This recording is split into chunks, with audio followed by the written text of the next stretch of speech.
Sa ibang balita, pinaimbestigahan na ng Metropolitan Manila Development Authority o MMDA ang traffic constable na nahuli kam habang nangingikil umano sa isang motorista sa Quezon City. Balitang hatid ni Marisol Abduraman. Sa videong ito nakuha pasado alas 8 ng umaga nitong Lunes sa Tandang Sora flyover sa Commonwealth Avenue, Quezon City.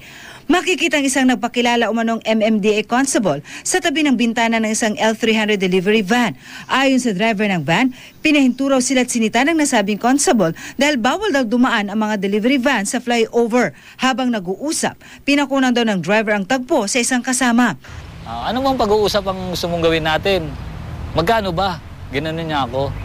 Kaya nung nagsalita po siya ng magkano ba, naisipan ko na po na i-video po siya. Hindi raw niya agad pinansin ang tanong na magkano hanggang nagbanta raw ang constable na titiketan sila.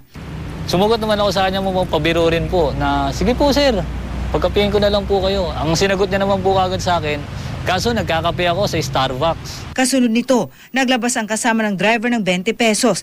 Pero tumanggi ang constable. Sabay-sabi umanong itutuloy na lang ang pagbibigay ng ticket. Sir, sabi ko 70 na lang. Ang sagot na lang po niya sa akin 70, sige lagay mo na lang sa ilalim ng lisensya mo. Ipinanood namin ang video ng driver kay MMDA Chairman Francis Tolentino.